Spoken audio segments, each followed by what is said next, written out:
Have you ever found yourself wanting to reveal all of who you are, to communicate and be transparent about everything in your life, but you were afraid? That's the question that I've been asking. It's a big question. Why does vulnerability seem so hard? Why does vulnerability offer so much promise? My guest, Dr. Gary Ruelas, DO, PhD. Dr. Gary Ruelas is the founder, medical director, and chief psychologist of both the Integrative Medical Institute and the Erickson Integrative Medical Institute, who holds dual doctorates in osteopathic medicine and psychology. Over a career spanning public mental health, addiction medicine, neuropsychology, and integrative primary care, Dr. Ruelas has developed a uniquely holistic approach that blends molecular science, behavioral health, and spiritual growth into every treatment plan. My other guest, Dr. Dave Traver, MD, FAAP. Dr. David Traver, a distinguished pediatrician and autism specialist whose career spans international relief work, clinical teaching at Stanford, and decades of dedication to autism research and advocacy. Dr. Traver's unique journey from founding a teaching hospital in Cambodia to staying at the forefront of autism treatment reflects his deep passion for helping children, adults, and families reach their fullest potential. The big question we'll be answering today in the podcast, The Chemistry of Vulnerability: why does vulnerability unlock breakthroughs in every area of life? Could it be the missing ingredient in our emotional, mental, spiritual, and physical chemistry? Now let's get to Dr. Gary Ruelas and Dr. Dave Traver.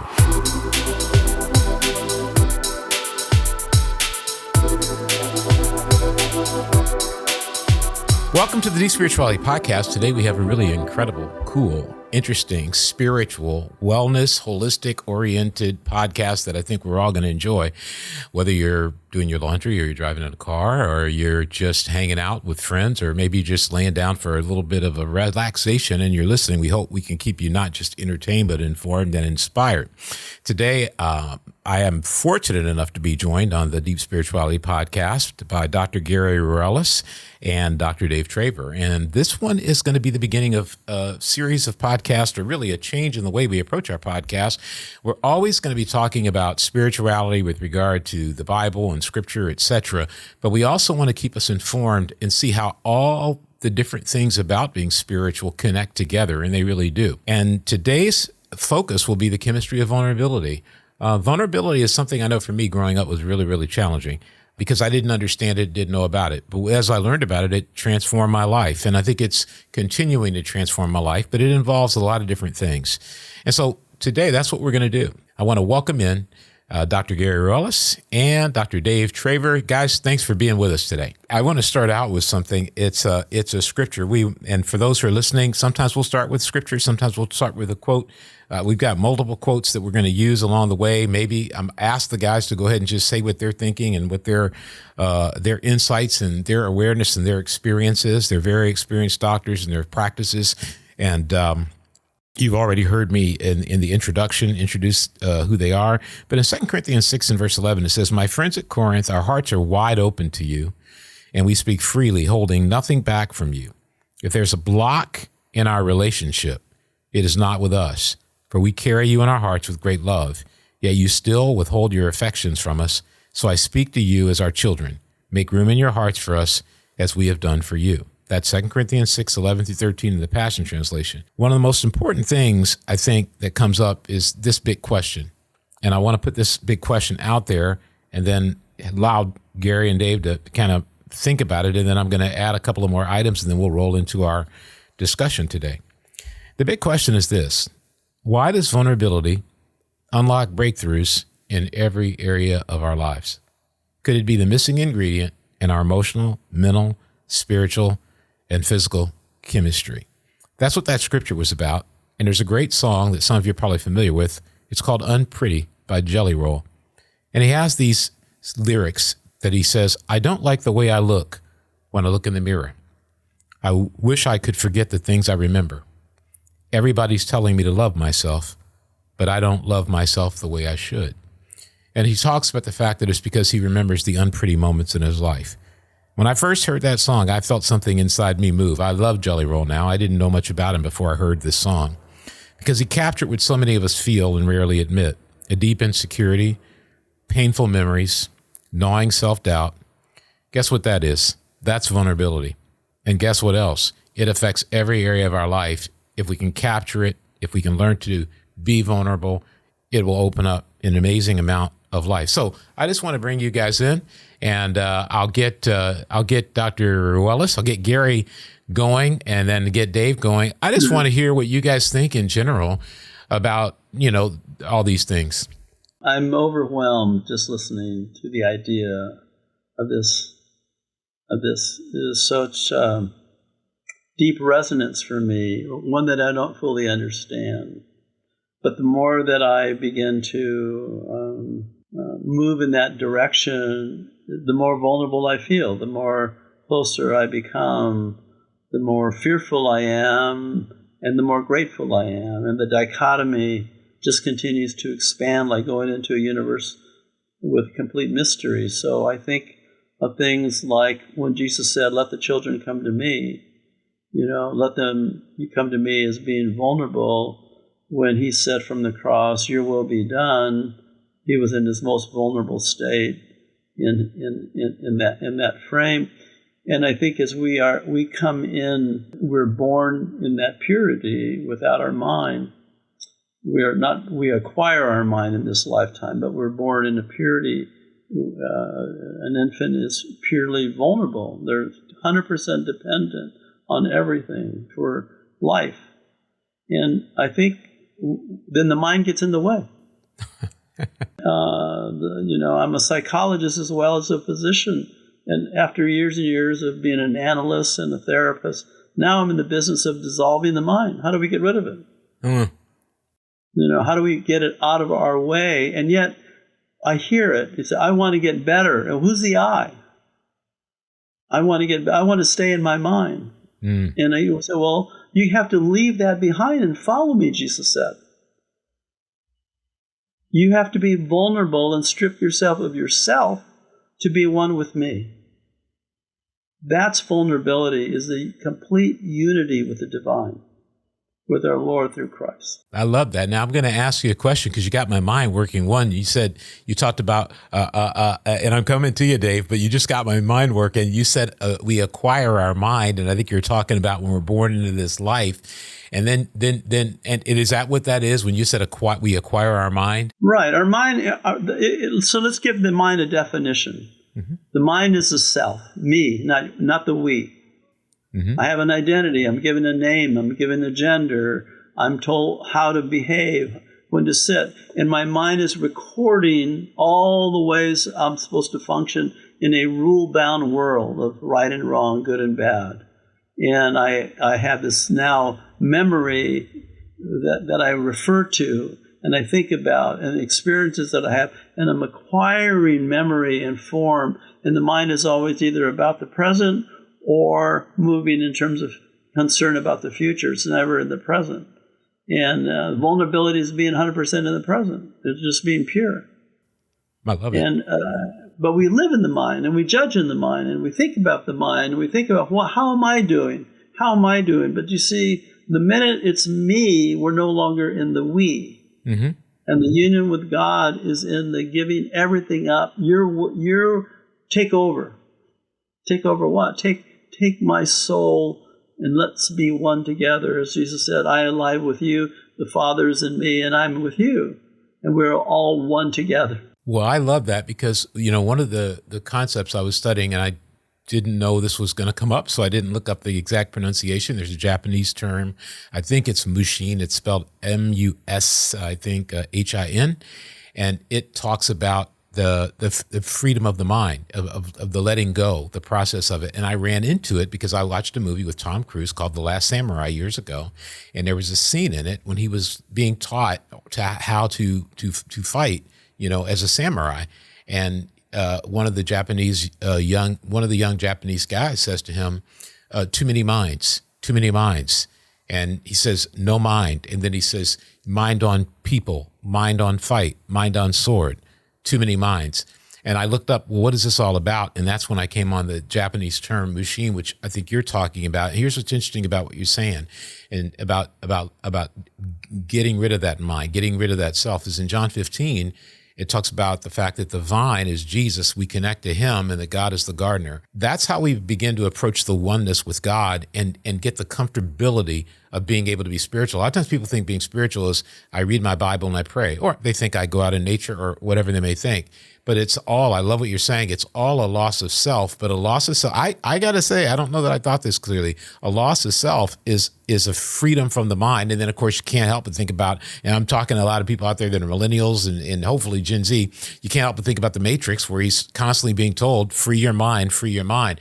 And I know that that's a concept that runs through other religions, whether it's Buddhism or it's Hinduism or it's Taoism. So it's actually something that I think God is trying to get into society in every way he can. Sometimes people think, well, there's only one way to figure out what the truth is, instead of looking holistically at life and going, I can learn from this and I can learn from that to get to what Jesus said about letting go of self. But Dave, you've been listening. I'm gonna get you on in here. What are you thinking about all this that Gary's gotten me embroiled in and rolling in? I'm about to get my journal out and start writing. Yeah, I don't have my pen, so I'm at a detriment. Gary, I want to take notes here from you. First of all, absolutely fascinating topic, to start this whole idea, the chemistry of vulnerability. And then I think, Gary, what you shared is very, it was fascinating because you talked about the I, the me or the we, right? And I was thinking about this before we started doing this. I was thinking of this through the week and different days. And this is, vulnerability is a very, it's a now topic, right? In the present society. I do not have the information to say that I know how popular it's been in the past. So some words are used more than in certain decades than others, but it's certainly a big topic now. And there are certain, thought leaders in that. Some of them I'm sure we all know. But when it comes to vulnerability, it's very interesting because if we go to what Gary mentioned about the we, I've been thinking a lot about this, certainly from my own life. One thing that was mentioned was when children or infants, newborns, neonates are brought into the world, right? They are absolutely true. They're 100% vulnerable in every possible dimension, okay?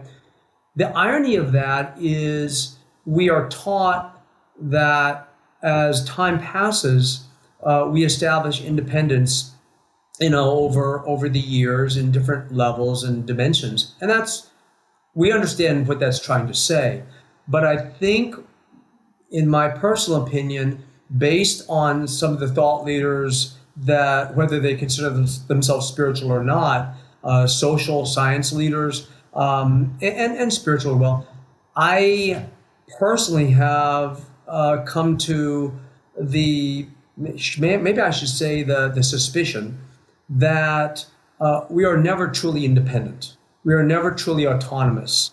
And the idea is that I think both mentally, certainly spiritually, emotionally, and even physically, we are meant to be connected. We are meant to be vulnerable. And vulnerability is one of the main channels that we access that truth, and that helps us on all of those dimensions, when we are able to engage that. That may seem a bit kind of out there, but that was something I was thinking as he talked about. We start very vulnerable, and then the idea of the society is we gradually disconnect. And although there's clearly there are certain areas that's true. The reality is that we're talking here not so much as whether you can make a sandwich on your own per se, but whether you are going to be known, whether you're going to be vulnerable. And I believe that we are actually meant. I think talking back to what the Word of God shares, I believe that we are meant to be vulnerable. I believe that when we are not that, we don't engage that, we repudiate what we're actually meant to be in God's creation. So I'm going to take what both you guys are talking about, and there's a book that's been out for a little bit now, maybe a year. I bought it right when it came out. I'm sure you're both familiar with it. Jonathan Haidt's book, Anxious Generation, and all the stuff that he talks about getting smartphones out of schools, et cetera, et cetera. But he's really, in my mind, trying to aim at the impact it has on younger people's anxiety and how much it's impacted people's capacity, to connect with other people, to play with other people, so on and so forth.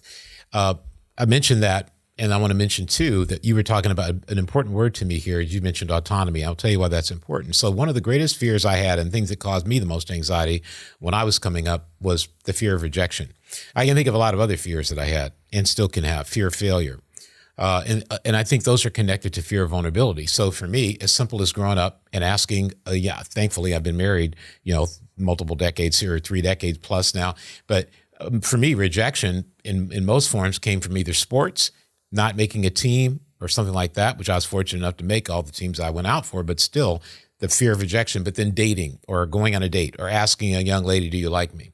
The reason I bring that up is I don't know what to do with what you said about autonomy. And for those out there listening who maybe don't, pay attention to some of these topics, when Dave says autonomy, he's, I think, saying our ability to be independent of our circumstances, or as Gary talked about, our ability to be independent from a rule-bound world, to be able to find our own self and define who we are and find our own identity without it always being determined by other people. And one of the challenges with religion and the way we become religious is we actually, I think, sometimes lose our autonomy and we start to conform to the rules, or being ambitious in the world and wanting a job, we start to conform, and I think we lose ourselves. That's what I interpreted Gary as talking about.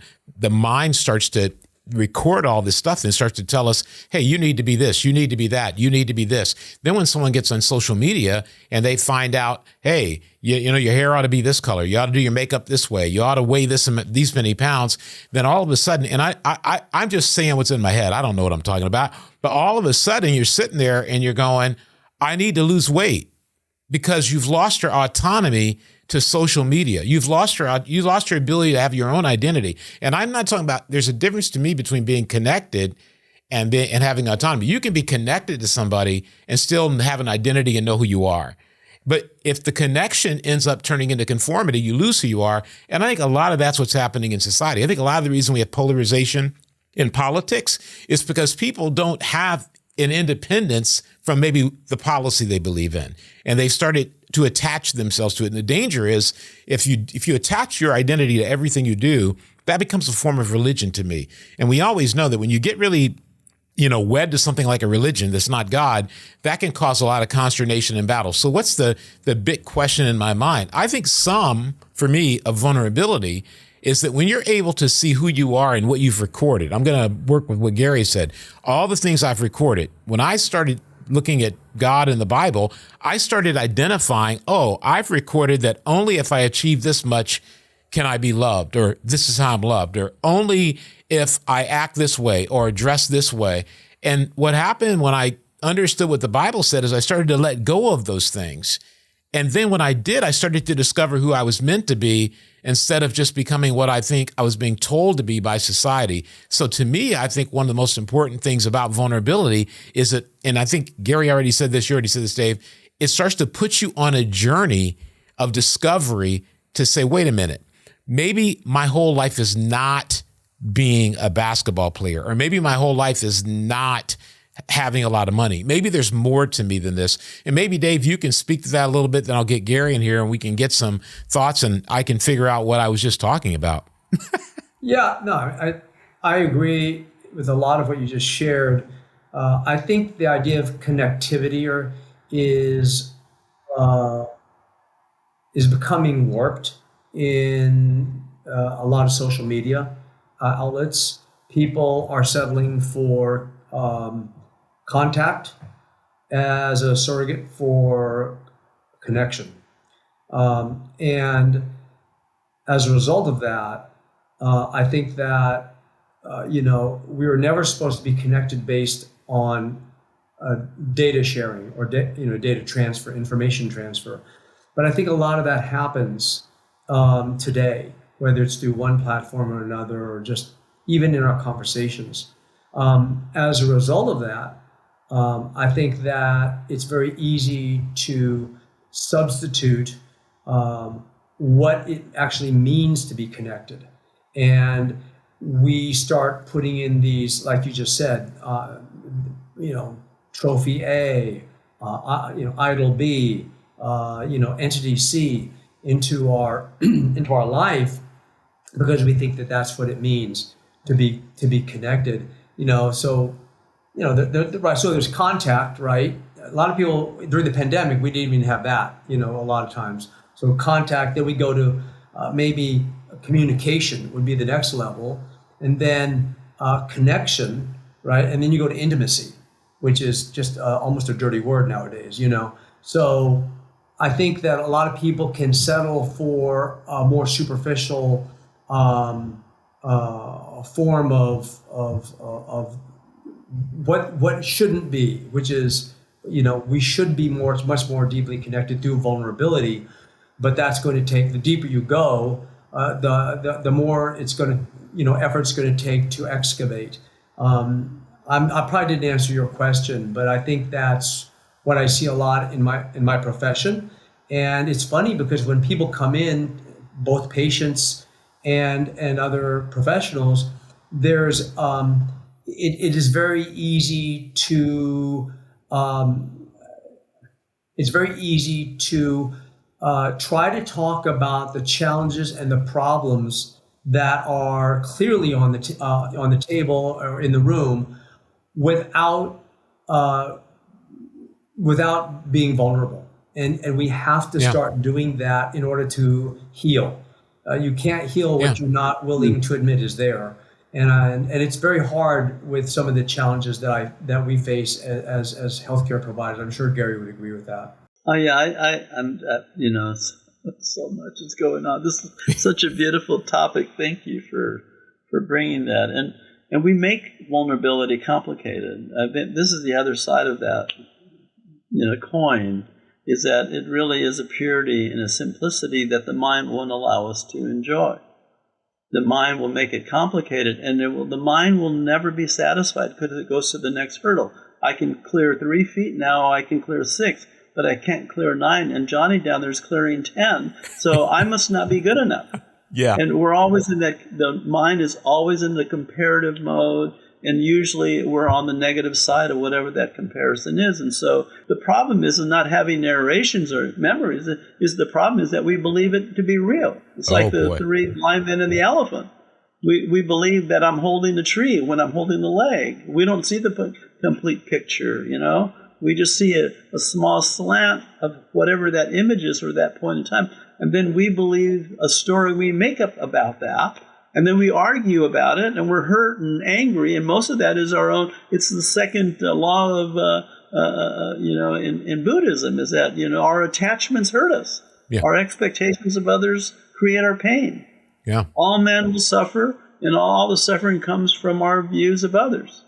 And I think that's, and so that's why we give up. If we can give up, then we can be more loving, more vulnerable, because there's a purity, a driven desire to be in unity. And so you might want to edit this out, but I'm going to just say it as a concept. I don't need to edit it out. So the sperm is a driven energy. Yep. And the first thing the sperm does is fight to connect. And once it connects to the ovum, you have a beginning form of life that starts to form in abundance with these cells that begin to generate. And the next movement is another connection to the mom, to implant itself. And from that implantation, you have a growth that comes out in the form of an embryo and a heartbeat at 21. There's just a miracle energy that's formed. And then a baby, and out comes the infant. And what's the first thing the baby wants to do is connect. And these are biologically driven, completely non-intellectual drives that are going to be, when we find our most peace of mind is when we feel connected to each other, when we feel that bond. And it's intermittent because the mind gets in the way. It only lasts a short period of time, but quality and not quantity, right? That little bit is lasting. That's the eternal form of love. I think of love as being the energy of connection, and anything short of that is despair. Anything short of that is pain. Anything short of that is anxiety, depression. And you have I have the DSM-5, a book of labels for disconnection. Psychiatry, DSM, is a book that describes energies of disconnection. Now, Gary, let me have you explain to the listeners what is the DSM briefly, and then restate that again. What you're talking about, first of all, is fantastic. Let me tell you why. In Ecclesiastes 11, it says that in your life, you shouldn't try to control the flow of your investments, whatever you put your heart into. You should be willing to put it into many things without knowing which one's going to pay off. But at the very end, it says the reason that you invest in many things is because it's like God's work is like the mystery of a baby being formed in the womb. So when you describe the connection, some people are sitting out there going, what does that have to do with, let me tell you what it has to do. Everything Jesus does is usually trying to teach us from creation about God. And that you've just stated, that comes right down to the mystery of a baby's formation in a womb. Now, why is all that important at this point? I think because you just described something. You just described the DSM as something I've never, or is DSM? You'll tell them what it is. You described it as something I've never heard it as. It's a book of disconnections. Why do I think that's important? Because I've talked publicly, and you may have been there when I've talked about this, that too many people see their mental health diagnosis as a label of identity. And then that starts to have a negative effect, but I'm outside my depth. So if you can kind of connect those a little bit and explain this is what the book is about, and this is why I say it's a book of disconnections. Okay, and I'm in honor of the book and all my colleagues and their friends that are psychiatrists and psychologists, but I've said this to them as well. You know, we're in edition 5. I have edition 1, which is about 10 pages, and you know, basically it's diagnostic. What's the second word? Statistical manual. It's a statistical analysis of groups of people with similar components to study. It's not a diagnosis of a person. It's a diagnosis of a category. It's a category that we group people into, and it has about a 0.6067 validity, which in science is very low, right? I mean, every diagnosis, we can argue about what category you fit into. And then there are common themes, like everybody's bipolar, but nobody knows about cyclothymia or dysthymia. But, you know, we have common terms that, as you said, I want to belong to that club, or somebody told me I'm in that club. But they're groupings. They're not individuals. So there's no such thing as an individual that's bipolar. There are individuals that show behaviors that fit into that group of bipolarism.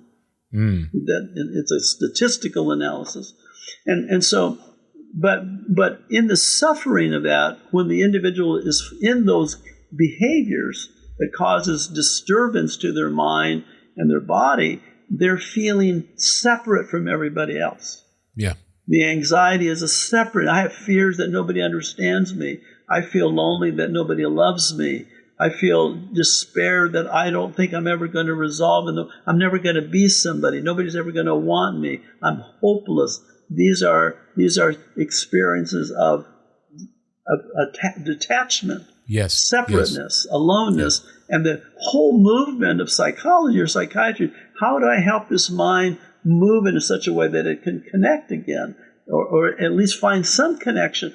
Hope, because in the connection I have hope. I have that experience that maybe I'll be okay. Yeah. Or maybe I will find that deepness with somebody else. So we have, you know, group therapies, treatments, retreats that are trying to bring people together. Yeah. But they can only do it so much until what? Until they find some groundbreaking depth of experience of vulnerability with each other. And the people that succeed in giving up those categories are ones that find some peace of mind in that unity with someone else called love. That's fantastic. And God is what? God is love. Love. Yeah. I mean, that's the most powerful recognition in terms not a physical. I mean, that type of love is undefinable.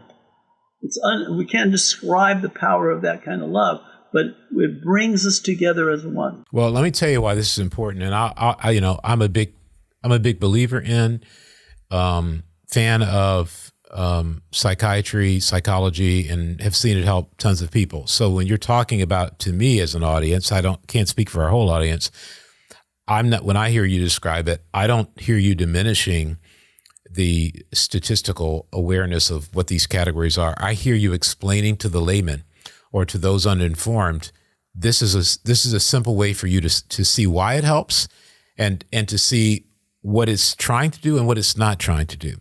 And it's why I think there's a deep connection between psychology and psychiatry, spirituality, and specifically because I'm a Christian, Christianity.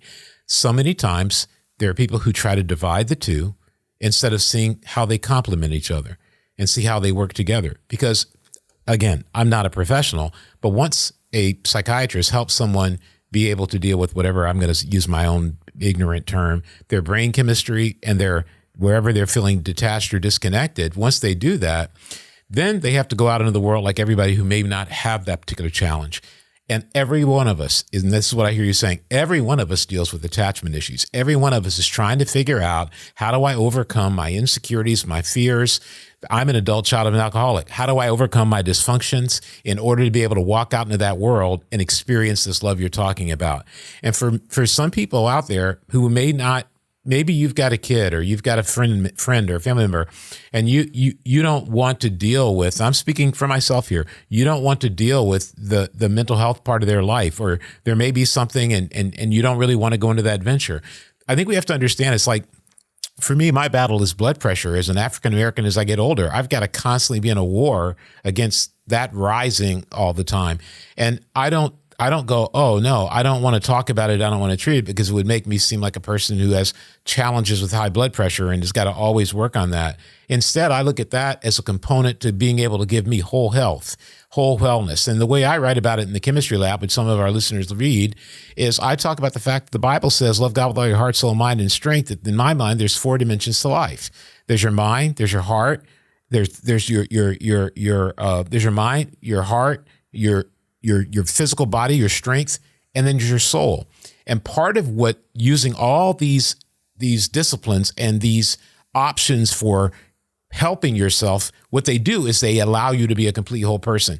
To me, it's been not just becoming a Christian, but Dave's helped me a lot with my health and knowing how to think about it. It's been not being afraid to go to the doctor anymore. Because back when I was young, I was like, I don't want to go and hear them tell me I've got something bad. And instead of going, no, that's just somebody who's going to help you do with the physical part of your life. And then mental, I've read a lot of books on psychology and psychiatry. In fact, when I was young, Gary, I read Sybil as a young kid, and I was blown away. I could not believe that book. I mean, I read the book cover to cover. And when I got done, I walked out and told my parents, I'm going to be a psychiatrist, because I was like, who helps someone that much, and that was but I'm saying there's so many avenues. And I want to say to our listeners, before I let Dave get in here, because I'm sure he's biting at the bit to just talk about this, that part of what will make everything we're talking about powerful is if you take it personally. I've written about this and talked about this before. When I read the book, Adult Children of Alcoholics, I didn't know what I was getting into.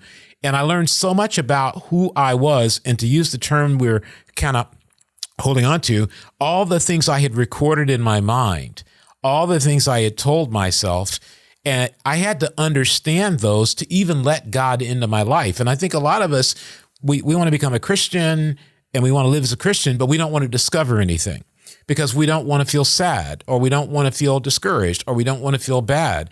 But I think it's behind the curtain of all those emotions that you find your real destiny, your real purpose, and your capacity to connect. The ability I have to connect to people that I had at 17 compared to 28, compared to 48 and on, increased with direct correlation to how much I was willing to know myself. And we go to John 8:31 and 32. He says, if you know the truth, it'll set you free. And that truth to me has dimensions. You've got to be mentally true. And we just talked about that with psychology and psychology. You got to understand, who am I? Where am I at? And then you got to be emotionally true, which is telling yourself the truth first. That's the hardest part for me anyway, is that Jelly Roll song, looking at yourself and going, there's some unpretty parts of this. And in order to get past them, I've got to face them. And then when I face them, I can triumph over them. And what I've noticed when I deal with my mental and my emotional, all of a sudden my physical body is different. Like I was having back spasms and all these things. And I started going to work and I realized I've got a lot of tension. The way I process life, I've got a lot of tension. And until I dealt with all that, I couldn't be free. And I want to encourage people out there, don't run away from depth and don't run away from what feels like complexity. Run to it to understand it. And before you know it, the curtain that's holding you back in your life can be pulled back. And that's when the big, you become the great sort of person you're meant to be. But Dave, jump on in here. I know you got a lot to say about that. And the more you guys say about how this connects to your physical health and your emotional health, along with spirituality, would be very beneficial to our listeners. Go ahead, Dave. This is very therapeutic for me, so I'll pay both of you later. But just say thank you, Gary. Thank you, Russ. Thank you, doctors. I was preparing for this, just reading, and Gary said it right. This is an invaluable experience to be able to discuss this, but also to reflect. It's funny, Russ, you were just saying, don't be afraid to run to it. It's funny that you don't realize this as a young person, but the older we get, the less inclined we are to want to continue to learn, to discover, to run. And you think that the older you get, you're going to be more secure. And maybe in some ways that's the case. But I think that it's very, because of, in my opinion, the lack of connectivity in life, we can easily become more reliant on our experiences and the negative things that have happened, back to Jelly Roll, so that we end up retreating more and more rather than running toward the battle line, if you will. I was just thinking about the what you were talking about earlier about vulnerability, and it's funny because I think that a lot of us have heard of Brene Brown, and she talks about courage and showing up, and I agree with that. But a lot of people go, I can't be vulnerable because I want to be in control. And the irony of that, although we understand what that means to be vulnerable and put it out there, and you can't control how people are going to react or respond to what you say. But by doing so, in my opinion, it demonstrates the ultimate level of control. You are taking the initiative to do something that no one can take from you. You have demonstrated something that is incredibly challenging and difficult, and you're not giving control to others per se. You've demonstrated what it means to be free by doing that. I don't know if that makes any sense. And back to Gary's point about God is love, and I agree with that. The root of the word freedom comes from the word to love. So the etymology of the word free is actually defined as love. Well, I want to kind of spin off of what you said. First of all, I want to kind of reiterate, I love psychology and I love psychiatry. For me, it's a mystery and it's an exploration and it's an understanding that what we call disorder is confusion of our organization in that space that keeps us apart from each other. And so the whole idea is to open those pathways up so that whoever is in there now feels connected and there's unity with one and another, whether it's a mother and father. I remember seeing this father that kind of had been arguing with his son for so long about his homework, and they're just fighting. He's an adolescent, and he gets in a car accident. The father calls me. He's at the ICU, and the boy is intubated. Oh. And he's crying. The father's crying, and we're praying over him. He says, "You know what? My prayer is, I don't care about anything else anymore. Just bring him back to me." Yeah, that was his prayer. Everything else got wiped out. Yeah. All those ideas of grades and behaviors, nothing mattered more than the connection to be back one with and hold his son together. And it's life-changing events that bring us back down to what really matters. And here's the dilemma that we get caught up. I want to get this balance between my mind, body, and soul. And in my head, I'm arguing. So wait a minute, it's not a balance. It's not a balance. We got to put God first, and everything else follows. And we don't. Yeah. We don't. Yeah. We don't know how to do that because it's all about me. What am I going to get? Yeah, I'll give in to. But how many of us can say, I will give up everything, you take over? That's the walk of faith. Yeah. That's the mystery of that power that Christ talked about. Can you do it completely? And we spend a lifetime struggling to do it because we fall back into the next book, the next thing I can do, the next technique, and this and that. But do we say, your will be done first, and I'll follow? Yeah. Whatever that is.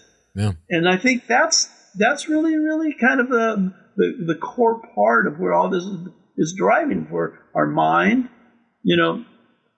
Mother Teresa, they asked her one time, said, how do you heal all these sick people? You probably heard her saying what her saying. She says, I don't see them. I see Christ in all of them. I see my lover. In all of them. Namaste, right? I see the holiness in you that I see in myself. And put God, we have to see God everywhere in everything and all our purposes. And then everything follows. Because he is the purity of love. He is a primary connection. He is the drive that puts us there.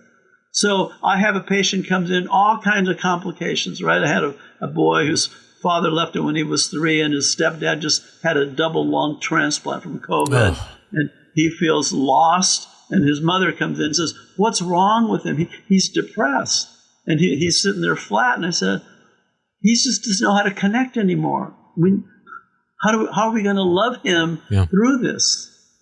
And she starts crying. I said, tell him how much you love him, as opposed to go take him to another doctor and get him on more medication. We can do that as well, but we need to put God first. That's what I mean. God is love, right? Yeah. Love him in all ways and all things, and then all that path will lay out. Everything else will take form. And I think that's the mystery of medicine now. How do we have good relationships with our patients? How do we treat ourselves in a loving way? How do we honor everything that we're doing? How do we make everything a union? One of the incredible things you're talking about there is years ago, and I've talked about this before on the podcast, I talk about it often. One of my great friends is Howard Cunha. His brother, Ron Cunha, was running and working with in the Department of Psychology at Fresno State.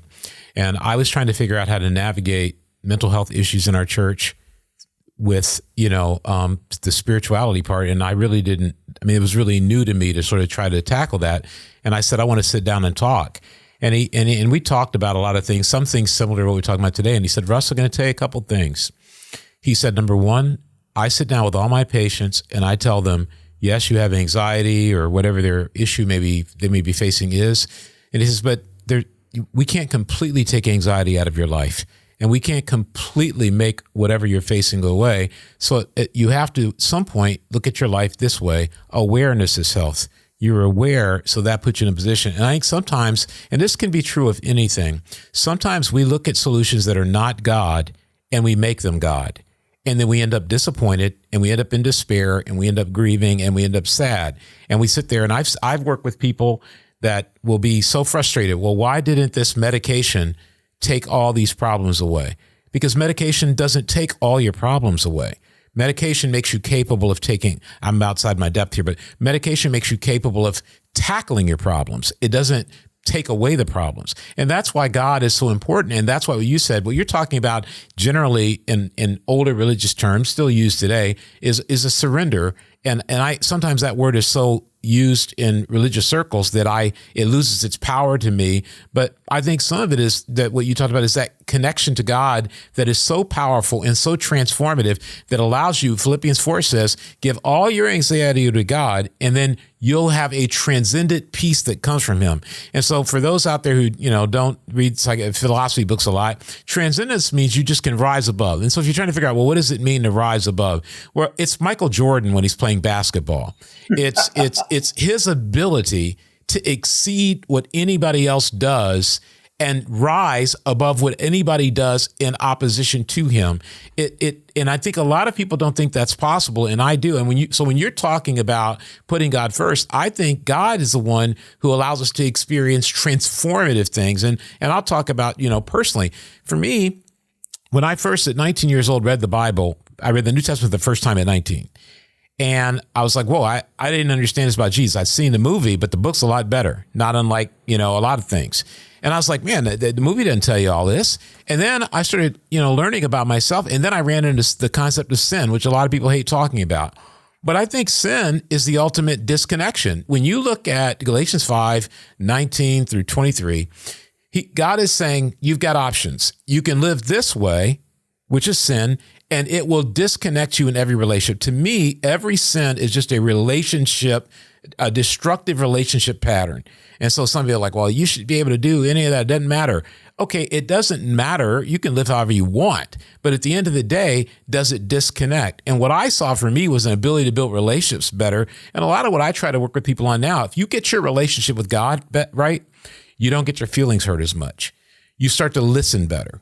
You start to be able to be resilient more because you're not making people have to participate in your personal movie, which is how I describe it. All of us walking around have our own personal movie we're producing, and we're the star. And so we don't like anybody coming into the movie who's going to take away any of the stardom. But when you start to become a Christian, you let go of that, and you start to, if I can continue with the analogy, you start to enjoy other people's movies. You start to want other people to succeed in the movie instead of you always being there. And I think it changed my life. And I can't tell people enough the balance of all these things, how powerful they are. Gary, you're going to... What you're just saying, Russ, is really kind of crucial, is that in that point when you're enjoying somebody else's, to me, that's the connection, right? That's the love.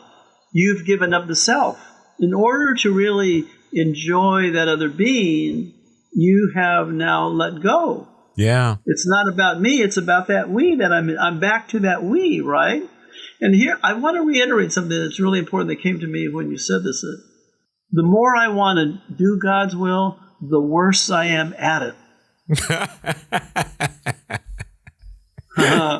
Oh yeah, that's real. I want everybody to understand. I'm accepting my imperfections, which allow me to give it to God. I am not good at this. Yeah, I can say those words, but I am not. I don't want to give an illusion. Oh, he does it. I am the worst at this. Yeah. Every day I have to deal with my frustrations, my anger, my disappointment, my insecurities, my fear. I have it all. I am the DSM plus. Hey, I'm in there. Don't try to take it all. And the way out, the lifesaver for me when I'm in that ocean is him. Well, you're saying language that's biblical. Paul says about himself, I am the worst of sinners. He says, I'm the worst of sinners. And a lot of people don't understand. What does that mean? He's saying what you're saying. He's going, I don't have this thing down. I am totally able to do this because of God. I don't have this thing down. And so I think that's what then he says in 1 Corinthians 15, by the grace of God, I am what I am. So he's saying the only reason I'm able to do any of the stuff I do is that God is so gracious to me that despite the fact, and I'm with you, I'm prideful, I'm arrogant, I'm selfishly ambitious. Despite all that, God takes this imperfect person and if I can use, would be a Buddhist term. It's a biblical, the Bible doesn't translate, the translators of the Bible don't translate energy very much, but I'm able to let God's power and energy work through me. And that's what the Bible is really talking about, is the capability of God to work through an imperfect, weak instrument. In 2 Corinthians 12, he says, my power is perfected in weakness. And so what you're telling me, Gary, is the more I'm aware of my weakness, the more freedom God has to work in my life. And instead, most of us get discouraged. The vulnerability. That's what you just gave was the window of vulnerability, right? Yes, that's it. That admission of the imperfection. I'm here naked, and you take over. You guide me. Well, here's the killer, Gary and Dave. And Dave, you can get in here on this. The statistics, I just wrote an article about this in Social Mission. The statistics show that churches talk about sin less because they perceive that's what the world wants to hear. They don't want to hear those things that are negative. But correlating to that, the attendance of churches has declined in connection to the less they talk about sin. Now, why do I think that is? I think people don't understand, and sometimes ministers don't understand, the answer to sin is the cross. We don't need to stop talking about it. We need to start talking more about the power of the cross and the power of God and what you just described, the vulnerability of saying, and this is James chapter 5, you confess your sins to one another and pray for each other so you can overcome. It's that vulnerability that creates that connection, which is what you're saying. And it can get you with God and with people. And that's when you said it a number of times here, Gary, that's when you get the love. And I think sometimes we go work at relationships. What are the 1, 2, 3, 4, 5 steps to building better relationships? Well, if you're not a vulnerable person, none of those steps are going to work. And so I think that's important. Dave, get on in here. I'm learning. I think it's a phenomenal conversation. So Gary and I, obviously we work with patients, and I think people see vulnerability as some kind of an emotional tool or some thing that some spiritual leader, espouses from the podium or whatever. I don't think that's actually even what the world believes. I think that what we understand is that life comes with a lot of hardship. With those hardships, emotions are going to be attached, obviously, and the way some of those emotions are tough, the way we want to evade those is by suppressing them, and the more we suppress, shame, fear, anger, embarrassment, sadness, all these things, we try to negate the fact that it's real, but it's not, number one, it's not possible. Okay. Number two, it's not good for us. And I think this is implicit in everything I'm sharing is, I'm just echoing what you and Gary shared, is that it's the we. You cannot be complete. Someone once said this, actually, only the broken can be made whole. Amen. Okay. And we all want to be whole, but we don't want to start where it's requisite, which is understand that we're broken. And I don't think this is something where we just kind of overcome it at some point on the game board, and then from that point on you're whole, and then whatever, you ride into the sunset. I don't think that at all.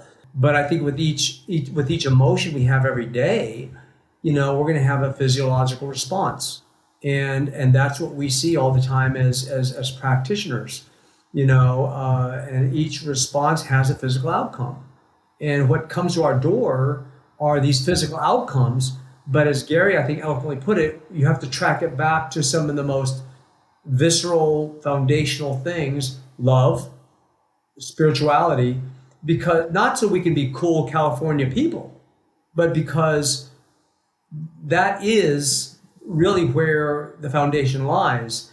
And, people talk about, I've got stress, or I've got my cortisol levels, or, that's all true. Cortisol goes, is depleted when we suppress. They've actually shown, this is kind of shocking. They've shown that the risk for cancer goes up when you suppress and when you're not vulnerable. The risk for cardiovascular disease goes up. Cardiovascular, we kind of go, okay, I kind of get that. But for cancer, the risk is actually, I know this sounds hard to believe, is 70% increase from the baseline when you are not vulnerable. And you have to think through all the dots that connect. But the point I'm making is that a lot of people they come to us with these more surfacey, the problems that are cascade from the things that I think have been brought up in this podcast, but they don't necessarily always either A, recognize, or B, want to walk it back to where it really comes from, which I think was eloquently shared. Can I make one comment before you move on to your questions and stuff? Yeah. You can make any. It's this kind of different orientation to, I think maybe it's Western culture, maybe it's ego-based. It's kind of what I said, that the ego will always be looking for another level higher. And you both know about this, but I think when we go into vulnerability, it's a descending slope, not an ascending slope. So, we want less, we want to hold on to less, we want to get less.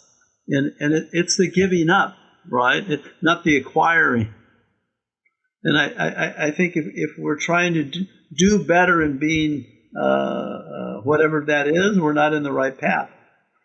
I don't understand it quite myself because my mind gets in the way. It's counterintuitive. Yeah.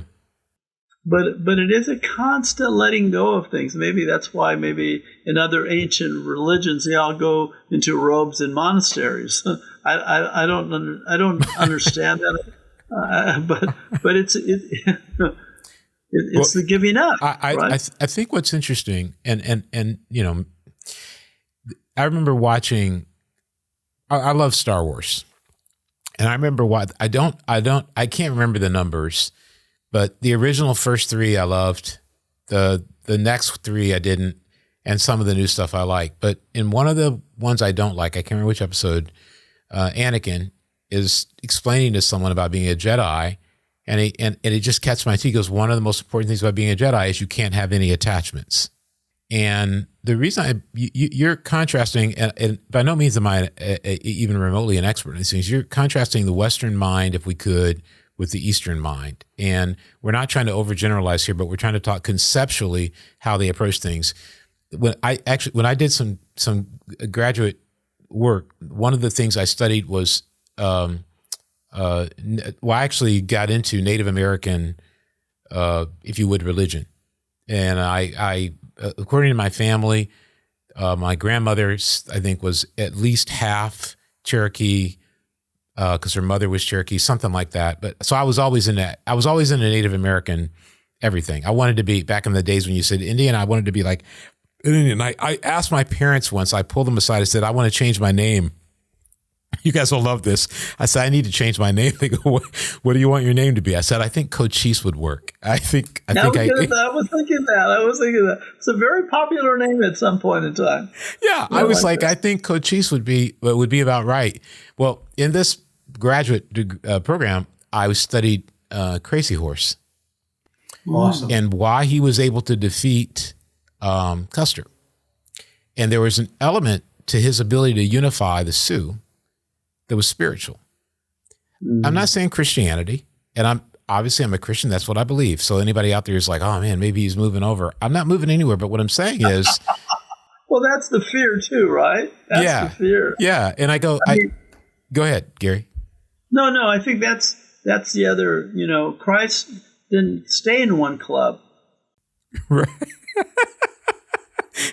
Right. He didn't just want to eat at the fine dining. He wanted to go to the soul food restaurant as well. Yeah. You know he went all over the place. Yeah. He went all over the place. And so did the disciples. And I think, like if you go and do yoga, or you go and chant with the Sikhs, or you go and do mindfulness with Buddhists, doesn't make you anything more or less than what you are with Christ. And I think that's a fear, and I think that's something to be honored and looked at and said, where am I in that path, and why am I so, that's a whole other discussion. And we're just going to forget what I had planned. Let's just talk about this a little bit. So because I have no real plans. I'm for one time in my life, I'm flowing instead of controlling, which is a whole nother. I'm like in that DSM thing. They probably have a picture of me in there going, this guy, Gary, I'm doing something. He's going down. He should be going up. He's going up. You don't want thumbs down. I forgot. Now I forgot what I was going to say. Keep going, Russ. It kind of goes back to this. If you go to the Vedas, or you go to the Upanishads, and you go maybe in Sanskrit, and they're talking about chants and frequencies and energy. That's also modern medicine, right? Yeah. It's energy work. Yeah. It's the exchange of electrons and getting everything in harmony and balance. Chakras opening up portals that they understood were portals of alignment, right? But ultimately, it led to being one with the divine. Well, and see, to me, I think that there's a. So I'll speak from a very firmly absolutist Christian. I believe all truth is rooted in Scripture and rooted in Christ, and therefore that's how we judge everything. The trick is do we see all the truth that's there? And so when I studied Native American religion, I learned about it. There are things in it I absolutely don't believe. And I don't mean that in a condescending way. There's things that I absolutely don't believe. But what I was able to do was read my Bible differently. And I was able to say, oh, this is a part of the truth in the Bible I can't see because of my Western mind or because of my linear approach to life. Now, I don't want to get too complicated, but meaning there are people who don't just think in terms of, ascending, what you're saying. And for me, I always thought growing up, it's my achievement. Okay, what's my GPA? Where do I rank in class? Am I winning the election? Am I making the team? Am I the star of the team? And it was very frustrating when I played basketball because I wasn't the star of the team. Now, I didn't quit or anything because all my best friends, a lot of them were the stars of the team. But that was where I learned how to, probably the first time, I learned how to let go of me and go, it's about us. And we ended up 5th in the state. Pretty good. First time our school had ever been that far. And I remember how great that felt. And to this day, me and my friends are all connected, and even better, how great that feels that those relationships were bonded. And I think that's what you're talking about a lot is I think sometimes we look at life in a linear way and in a composite way. And a lot of the Western approach is that. Go ahead. In your basketball metaphor, I think you answered a parenting question. Good. Let's go to it. Right. The parenting question is, how do you find unity with each other? It's not a technique. It's not an outcome. It's how do we love each other? And then everything else kind of follows, because the disturbance is you're not accepting me or you're trying to order me, and it's a me-you battle when we can just fall into the mercy of, I love you, so how are we going to make this work together? And it's an easy concept to say. It's difficult to challenge because, I want my will over your will with the child-parent issue. Yeah. But that love will grease the wheel for flowing together. That if the baby, if the child, if the adolescent really feels like you're accepting all of me, which is what maybe a definition of love, I am more willing to give to you all of me. Yeah. And I think that, how do we practice that? Well, we do that with prayer. We do that by listening. We do that with compassion. We do that by trying to understand. Well, I think, it's interesting you mention it because I read a couple of articles recently. One was written by a millennial, and she was talking about the birth rate and why it's declining. She said, I'm not going to give you statistical, models, but I'm going to tell you my perspective as a millennial. She said, I think a lot of us spend a lot of time, you see a lot of millennials, this is her speaking, not me, estranged from their parents because they feel like their parents trigger them or their parents, are doing something to them. And she goes, I think what's happened is my generation has so often looked at their parents as the problem. They don't want to be parents themselves because they don't want to have children that look at them the way they looked at their parents. I go to what you're saying about in using vulnerability in parenting. One of my strong feelings is, I learned this a long time ago. Whenever I buy parenting and marriage books, I tend to look at the books written by women because they're number one amongst those kind of books. They are the greater population of purchasers, but they tend to reveal things. And I read a book that said that oftentimes parents, they stop parenting right around middle school, and then the children that are their kids' friends start to parent them and teach them things. And I think some of that connection is, it's easy to be connected to your kid, if we can use the term connection, when you're fully in charge. When I can throw my kid into the van and go, we're going to go to the zoo. And when I can go to my kid, okay, we're going to go grocery shopping. But then once they reach that age, whatever it may be, 10, 11, 12, and they go, yeah, I don't want to do that. A lot of parents don't know what to do after brute force fails, you know what I'm saying? And kids are resilient. You can go, well, I'm not going to give you any money. And then the kid goes, well, I'll get a job. Well, you can't use my car. Well, I'll buy one. And eventually you instead of teaching them connection, you teach them control and power. And I think that's a lot of what you're talking about. And I think vulnerability, I try to tell parents, be vulnerable. I'm a believer in strong parenting. What I mean by that is not always letting your failures and your weaknesses and your insecurities make you lose confidence that you can help your child. I think that's important. But at the same time, not trying to appear as though you've got to win every battle, which my wife's way better at that than me. Gail was like, okay, we don't have to be right every time. She doesn't have to do what we say, or he doesn't have to do what we say every time. And I grew up in a home. My parents were great, but they were like, hey, if we want your opinion, we'll give it to you. And so I was like, thank you. Okay. I understand where I am. Well, today's generation is a little different. And I think vulnerability is more powerful, and that capacity to draw kids out as well as share your life is really important, and that you can become very influential on people, anyone, when you're vulnerable and you share your life, because then they connect to you in a powerful way.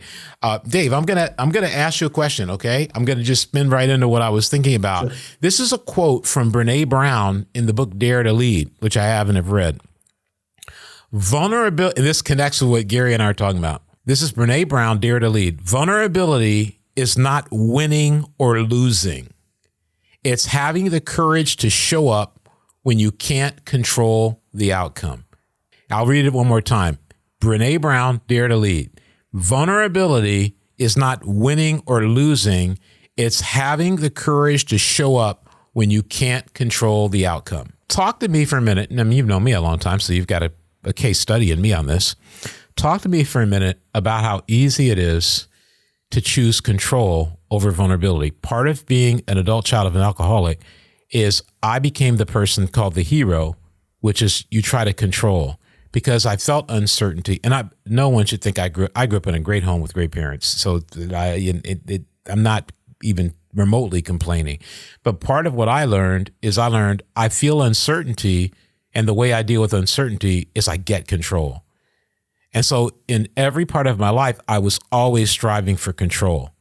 As a result, I suppressed, hid, and really distanced myself emotionally instead of being transparent, sharing, and connecting with people, so that I had a lot of friends, but I wasn't fully connected because control was what I wanted. And I think maybe you can speak for a moment. It could be personally, it could be your observations of patients you've seen. But I think what she's trying to say is that there is a great danger to the wellness and the wholeness of your life when control becomes more important to you than fully living, which is vulnerability. And as we've been talking about, freeing yourself of yourself so you can discover who you truly are and be fully connected to people. But I think people could use out there, listeners, of understanding that that leaders are not the only controlling people. Type A people are not the only controlling people, that there's a desire for control in every one of us, and that vulnerability is the answer to freeing ourselves from the need to control our kids, control our spouses, control our bosses. I think a lot of anxiety in life is that we are trying to control things we can't control, and then we're angry at the world because we're not able to control it. Maybe you could just speak to that for a minute, as far as like why vulnerability is an answer, or even what you've seen with patients or stress or whatever. The funny thing about control is I don't think we're usually aware of it.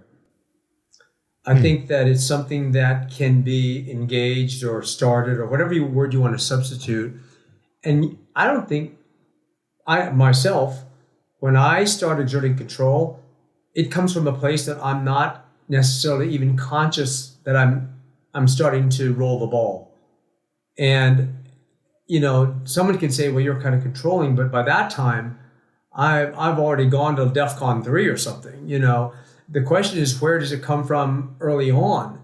And the idea of control probably is rooted in fear for me, sharing more personally. As some of the people listening may know this, I'm the fortunate recipient of two very loving parents who adopted two Korean children. I'm Korean ethnically, you know, by birth.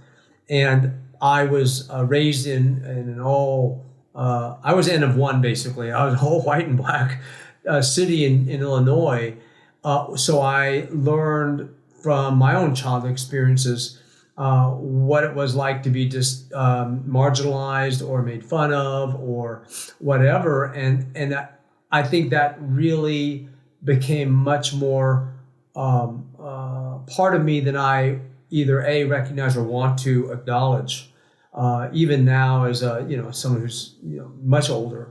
But because of that, I started to engage control mechanisms very early to try to navigate those painful experiences. And I'm sure I'm not alone. Not everyone has to go through what I went through. Everybody has their own thing, right? And we can't look down on others just because they didn't go through the same pain you experienced. But I think it makes me, I think it builds within me a desire for family, a desire to connect, and a level of empathy that I'm not saying I'm arrived in any of those, but I think that, like you said earlier, Russ, our experiences shape, whether it's Native American appreciation or whether for me it's growing up as N of one, it shapes how I look at things and helps me start understanding how to appreciate things more rather than, a narrower view. I'm not sure if that helps. It does help. Gary, you have any thoughts on that? And then I've got a quote I want to read to you after you're done. Well, I think you both kind of have addressed that really foundationally we kind of go back to some really, we can make it complicated, with all kinds of different, but I really believe there's the connection and disconnection, and there's love and fear. And I think all roads lead down to those paths of healing, of family, of coupling, of vitality, life. Mm-hmm. We have that juice that comes from that energy of being one with each other at a very soulful level, not just having the same logo club. Like yep. Because we can jump from one club to another and believe we belong, but then we don't like the people in the club, so we leave the club. Yeah. It's or like a church can be a club, and so I go to church, but really I'm just a member of this club. But we're not really joining. Mm-hmm. That's the whole. We're not dropping down to be pure and just say, I just love you, and I just want to be one with you, and I'll just show you all my scars and battles, and I'm human, and can we be human with each other? And it's quality, not quantity. It doesn't take morphing together for eternity. We're going to do that in another way. Yeah. But that openness and that unity of whatever that is, I think, is really the healing part for our life, for our mentality. And as you said earlier, I think God doesn't care about our circumstances. He cares about our soul. Mm. We came from Him, and we're going back to Him. Yeah. And so no matter what our circumstances are, whether I have a castle or I got a little mobile home, I can be content and live with God.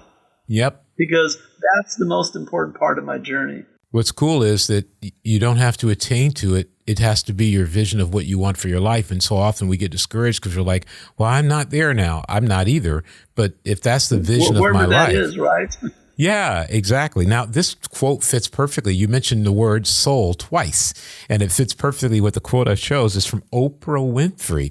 I remember I used to, wonder, why is everybody watching Oprah? I remember, and one day I said, let me watch an episode, or I didn't make it through the whole episode because I had to go somewhere, but I started watching. I was like, holy cow, she's talking to people. Like, there's talking to people, and then there's talking to people. And I was like, and I think we've lost that understanding. So here's something she said in a conversation with Brene Brown. Oprah Winfrey said, being able to open up your soul and let it flow so that other people can see their soul in yours. I'm gonna read that one more time for the listeners. Oprah Winfrey, in a conversation with Brene Brown, said about vulnerability, being able to open up your soul and let it flow so that other people can see their soul in yours. What does that mean to you, Gary? What do you think? And how does that, kind of work for us, and can it work for us? The minute we put a language on it, we're already kind of labeling it as a thing. And unfortunately, we have to live in the term of language.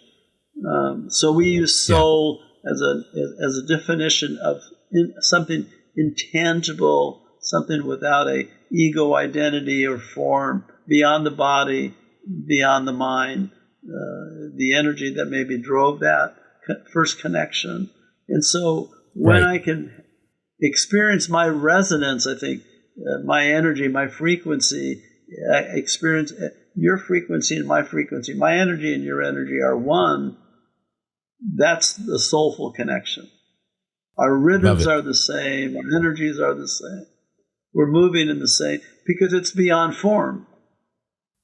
Love it. It's beyond color, beyond pigment, beyond structure. It's beyond something that came from the divine, came from our Lord, and we go back to it. And the soul is always on the background of everything we're doing. It only wants one thing. It only wants to be connected. My soul to your soul. If I can see beyond all the identity, if you go to, and I'm sure David, you go somewhere and they say, "What do you do for your living?" I don't want to tell people what I do for a living. I don't want to say, "Oh, I do this, I do that," and I want you to. Yeah. I want to know you, and I want you to know me at another level beyond whatever you think I am.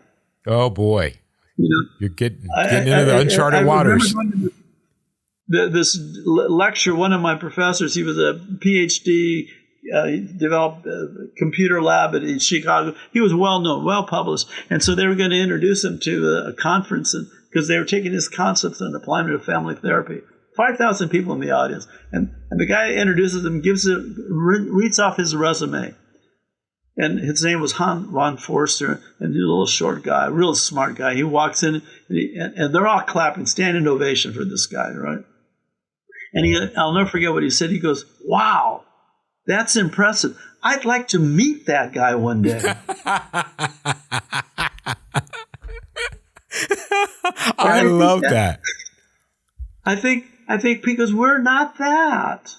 Inside, I'm just a guy. I'm just a soul wanting to be loved and wanting to love. Bottom line.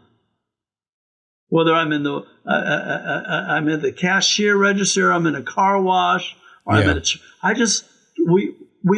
can I be acknowledged, and can I acknowledge you? Can we just, for that second, just be cool with each other? That's it, right? And we lose it because I have to wear this identity of this cloak where somebody sees me as something else, and then I'm further and further away from the connection. So Oprah Winfrey, that's it, right? Yeah. She's spotting one soul to another. Yeah, she's identifying it. And that completely shedding of all those barriers. I like what you say about, because I get into this all the time, I like what you say about forming our identity around a label as opposed to actually knowing our true self and communicating our true self, which is what the Bible teaches. The Bible's constantly doing it. You reminded me of Psalm 42. When the psalmist is going through a frustrating period of his life, he cries out and says, my soul pants for God as a deer thirsts for water. And he talks about, why am I so disturbed inside? Why am I so upset inside? And he's talking about, I need God. And that the soul, from a Christian point of view, is constantly yearning for God to fully complete it. In Psalm 90, Moses says, satisfy me, O God, with your love. That there's a satisfaction that no possession, no amount of prestige, and no amount of power can give us. And that the Bible's talking, that's the soul. And what you've added to that layer is, not only does that soul connect with God, but that soul can make a human connection. That's in my opinion, that's the deepest part of us. That's the part that I look at in marriage, for instance, in my marriage.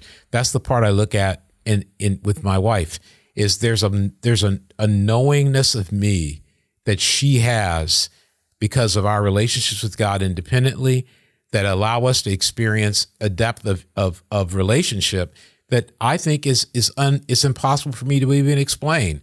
I've never experienced it before in my life.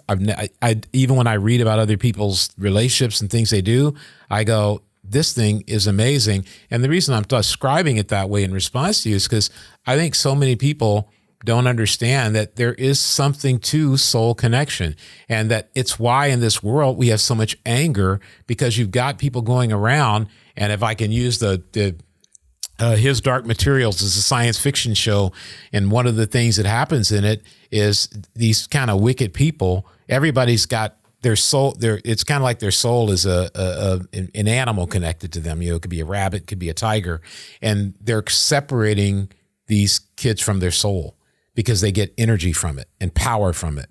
And what happens to the kid after it's separated from the soul is they just become placid.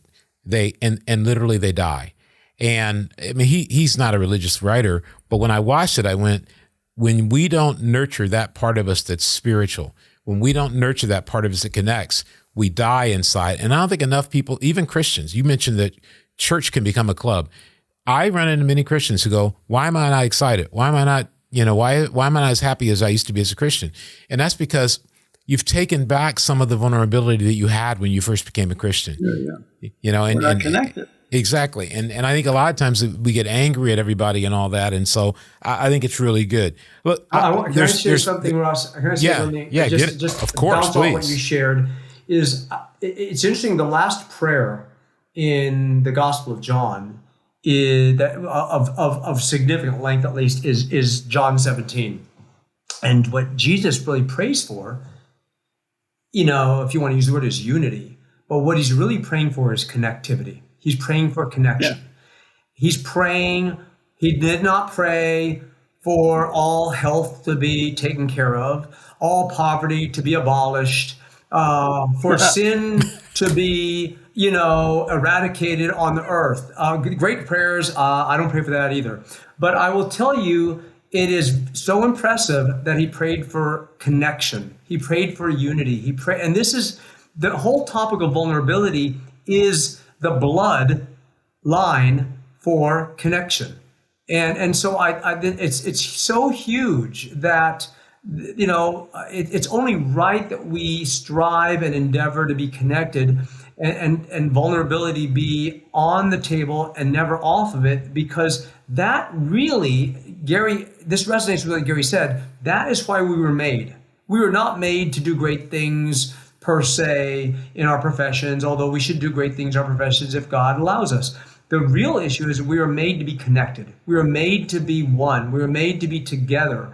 And when people lose that conviction, when they lose that magic, that is when the rabbit and the tiger get separated from their body, because they are losing what really is the most wonderful thing that we're all called to be and to strive for, which is to be one with God first and with each other, of course, as a fruit of that. And you really can't have one without the other. But I want to put a punctuation mark on what you were saying, because I don't think this is just a good theory. This is really why we are here. And to be able to share with others, to share that, it's not just evangelism, it's connection. It's being able to reach out and make family. That is our purpose. That is why we are here, not to go to church, no offense, but really for all those reasons. And when we lose that and we still attend some kind of organization, that is when we become the hypocrites and all, the sweater wearing label people that we all, tend to default being. I do want to be in each of your clubs, but I just... Well, it's kind of like Woody Allen saying, I don't want to belong to the club that'll have me, right?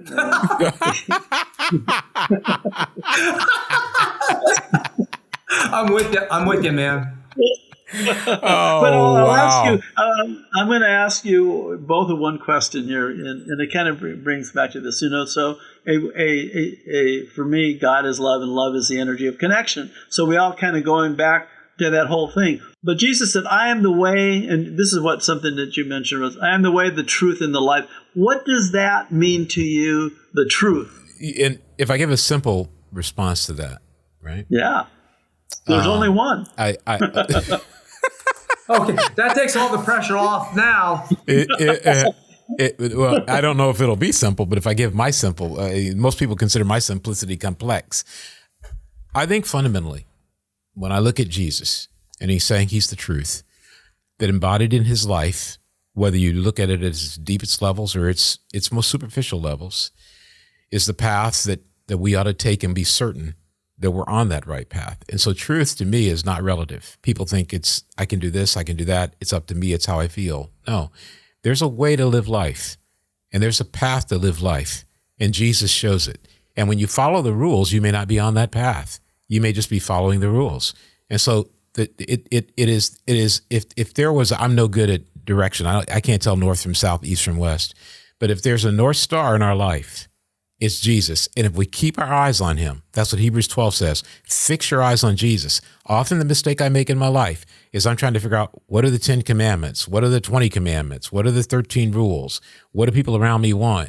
But if I keep myself focused on being like him, if I just imitate him, and you know where I learned that? Playing basketball.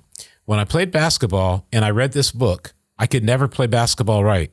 But when I started watching a guy named Jerry West on TV, I went, oh, that's how you play basketball. And I would just think about how Jerry West did it. And to me, truth is not a rule. Truth is not a direction. Truth is embodied in Christ. And when you look at him and you think about him, in fact, 2 Corinthians 3 says that it is his image that we are being transformed by. So here's why Christianity is so simple.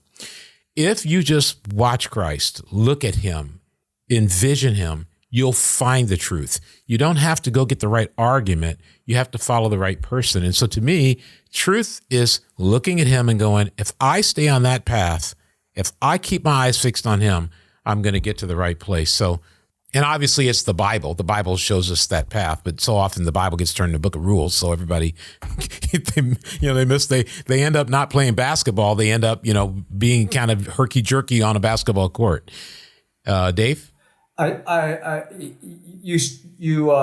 is a good segue from what you just said at the end of your sharing, and I'm not going to try to make this, an algorithm, but Pilate asked, "What is truth?"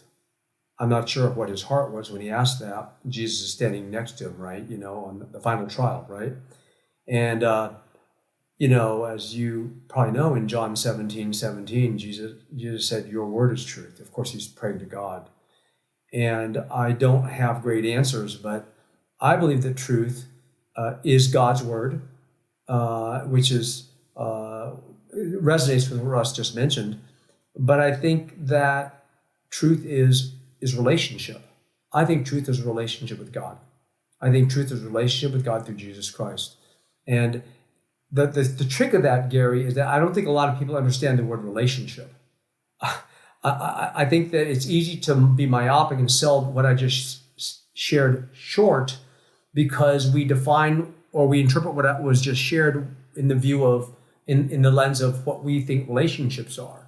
But I think relationship is a lot of what we've been talking about with, connectivity, all these things. But I that's my answer. It may be a little bit truncated, but that's. Now I'm waiting in great anticipation of the one. I'm waiting in great and I'm like a student in high school again, going, what grade did I get on my test? Because I'm linear, I'm an achiever, and if I don't get a good grade on my test, I will collapse, lose all sense of identity, and be thrust into the whirlwind of life of emptiness. Anyway, go ahead and tell us what it is. You made the cut. Just know I'll be devastated if I'm not in the realm of right. Oh my God, that's so funny. What are you thinking, Gary? What's on your mind? Because I just can't wait. I think what you're both saying and what I hear, and I love, I feel so love.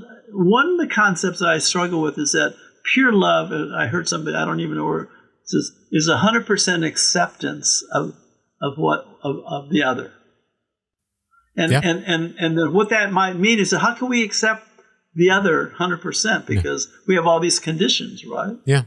But pure love is if it's the energy of connection, it's the emergence 100% into the other. It's a pure acceptance of the other. Does that mean we just go along with everything? No, there's a whole other discussion in it. But we merge into the resonance completely as a unity of one. And Powerful. That's just, the mind gets in the way of that because I don't like this or I don't like that or this or that. But it's the acceptance. And that doesn't mean give way. It doesn't. There's all kinds of other levels. But they asked Jesus, what are the two greatest commandments, right? Yep.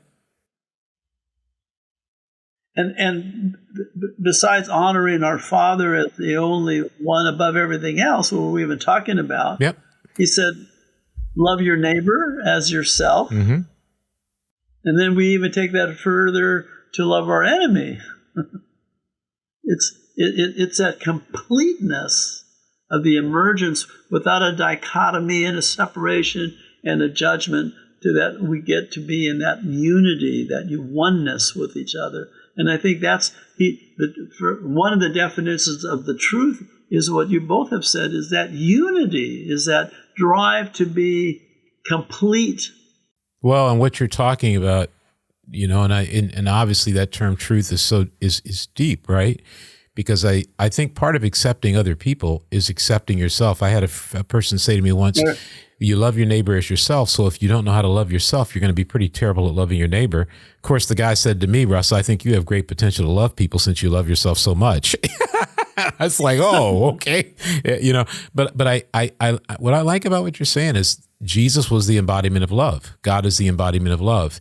And so that purity you're talking about, when the truth comes into your life, you shed all those things. And this is I think it's a good place to kind of close our talk off, which has been so exciting. I've been so fortunate to have Dr. Dave Traver and Dr. Gary Ruelas, and I'm trying to bribe them to be consistent guests. They're very busy men. They have a lot of patients to see. They're doing a lot of good in the world. But Jesus, when he talks to the rich young ruler, as he's known, he says, give up all your possessions and follow me. Sell it all and give it to the poor. But when he said it, the Bible says he looked at him and he loved him. And I think what you're talking about is when you have embodied the truth in your own life, there isn't anybody you can't love.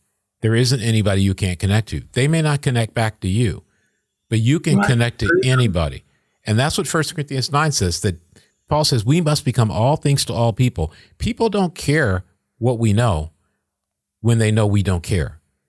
And I think one of the hardest things I have to do in training people, which I do for the ministry, is it's not the skill to speak. It's not the ability to lead. It's the care for other people. And it struggled for me in my life because I cared so much about achievement that I looked at everything as a vehicle to confirm my identity as being worthwhile because I achieved. And I remember someone once pulled me aside and said, Russ, you've got to understand that people are fragile. And I walked away and went, I have no idea what they're talking about, but I've got goals to reach, so I'm not going to think about it. Fortunately, as the decades went by, I looked at it and I went, I'm fragile. Every human being's fragile, and only love can solve that problem. And love's vehicle to solve that problem is the truth of Jesus expressed in spirituality and vulnerability. And so we hope today in our discussion that you've been able to sit back, listen to us, and really get your own thoughts together, be able to develop your own perspective in all this. We're not trying to tell you what to do. We're not trying to tell you what you have to do. What we're trying to open up is a way of thinking and feeling and experiencing God, experiencing people, so that the whole of your life, every aspect of your life can be better. And as Gary had said earlier, whether you're living in an RV, a mobile home, or you're living in, one of the big mansions like Dave Traver lives in, wherever. I'm just joking. I couldn't resist myself. Oh my God! I will forever see you differently. Yes, Gary. That's called connectivity. Hey, connectivity. That's what happens when you know. That's what happens since you've known each other since you're teenagers in college. That's what happens. I know we're gonna answer. I just want to read this one. I want to leave us with this one verse. Get it in here. If you don't mind. Get it in here. That's going to be the close right there. Gary Ruelas dropping knowledge on us right here. Deep spirituality. No, this is an exclusive. This is God's word. But I just want to switch this topic for maybe next time. Right? Okay. So this is Psalms 139, 12 and 13. If I say, surely the darkness will hide me, and the light becomes night around me, even the darkness will not be dark to you. The night will shine like the day, for darkness is as light to you. The chemistry of vulnerability. And that it's complete, right? It's just complete openness and acceptance of what is. Anyway. And I want to thank both of you for not only talking about this subject, but exemplifying it, not only in the podcast, but off the podcast when we talk and we're friends. I've known Dave for most of my life, and I feel like I've known Gary for most of my life, only we've just been building our friendship for the last year or so. I'm very grateful to both of you. Thank you for being on.